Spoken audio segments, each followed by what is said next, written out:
Every person has within them the entire human condition. The stories we tell explore this maxim. You, me, and everyone else has their own unique stories to tell. And with visualization and characterization, we invite people to explore fantastic moments. And when you tell a story and everyone in the group leaves caring, saying, "Thank you for sharing," you've shown that rare, relatable truth. So ask yourself, why am I telling this story? Everyone wants to feel like you care about their lives. You want to feel like your story was made uniquely for somebody like them. Come on, if you were telling Cinderella to a group of girls, you would highlight how pretty Prince Charming is and be right to leave out the parts of the stepsisters cutting off their toes. This is what truth does. Shaping that nugget of wisdom grabs at people's hearts and puts that story there. Truth is what larger meaning your audience should take away from the telling. Truth is what shapes the story for your audience. We are in love with the different stories that come from Cinderella. It's a story that's been told countless times, although each time with subtle shifts in the setting and the specific truths being shown. The basic premise is that a girl has a rough life and the fairy godmother comes in to save the day. And that premise stays the same, but every time it's told, you discover something new. Because stories are just metaphors for our struggles. You can want to accentuate how Cinderella shows that it doesn't matter where you come from. So you could have Cinderella be a... Or you could say that, yes, although your fairy godmother can grant you your wish, you still have to believe in yourself.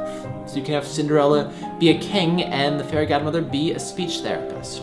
Or you could say that no matter what, Prince Charming will always find you, as long as he has his glass slipper, even if she has to travel to the ends of the galaxy.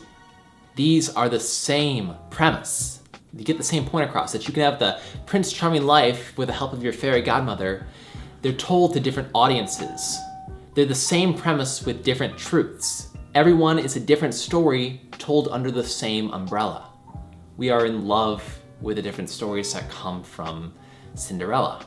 Because when we hear a story, we don't see characters struggling. We see versions of ourselves battling their dragons.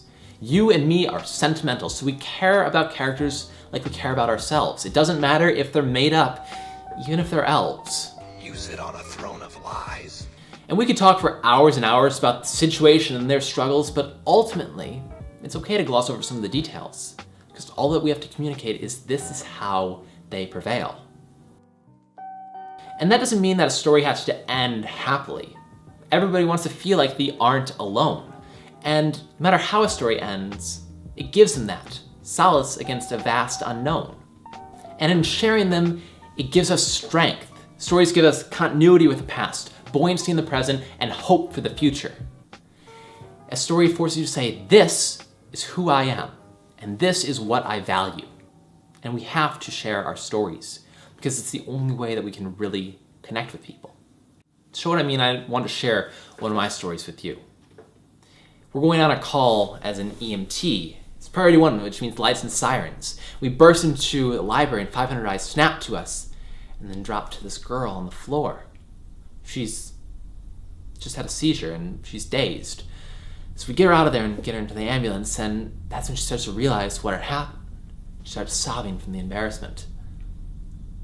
It's an EMT. The job is to deal with people in their darkest moments every day.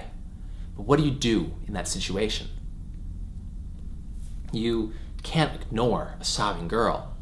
You could say, don't worry, it'll be fine, but when has that ever worked? So I decided to try something different. I was terrified. I wasn't sure if I was crossing some sort of line here. My heart was throbbing, but I got down at her level and I said, I don't know if this will help, but I once had a panic attack. And I got carted out in front of my whole school as well. It was in 7th grade, and it was over the silliest thing. My crush was moving away. But I spent that whole ride to the hospital crying to that EMT about how much I thought I loved this girl. I didn't know anything about telling stories. I didn't know the power that they had. I just felt like it was the right thing to do. And that's what she needed. I got her to take that deep breath and say, thank you. That helps a lot. There's a parable from the West Wing that I think is appropriate here. Man is walking down the street and he falls in a hole, and the walls are so steep that he can't get out. Then a doctor walks by, and our guy goes, "Hey you, can you help me out of this hole?" And the doctor writes him a prescription, tosses it in the hole, and continues on. Then a priest walks by. The guy goes, "Father, trapped in this hole, could you help me out?" The father writes him a prayer, tosses it in the hole, and continues on his merry journey. And then a friend walks by. "Hey Joe, trapped in this hole, could you help me out?" And the friend jumps down in the hole. And our guy goes, "Are you nuts? Now we're both stuck down here." The friend goes, "Yeah, but I've been down here before, and I know the way out." I'm in love with what stories do for us. I think that it's like money, we give and we get them, but ultimately they imply much more. Trust. So I hope that you'll do something for me. The last exercise is figuring out the truth behind your tale. And that ultimately comes from thinking about your audience while you're sharing your story. You'll discover something new every time that you tell it, but it only happens once you've done it once. So ask yourself, what does this mean to me? What's the truth here? And then ask yourself, what would my audience relate to? Why should they care? And if a point doesn't relate to those two things directly, then get rid of it. Better to err on the side of less than more. And then ask yourself, what would be a situation where I can tell this story to somebody? It could be a story about having somebody appreciate the small moments in life after a hard day. Or it could be a story about how to help somebody out of a hole when they just can't find their way out.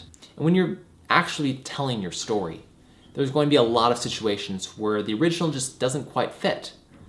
But you'll find that if you change it, there are many situations where that story can help somebody say, "Thank you for sharing your story."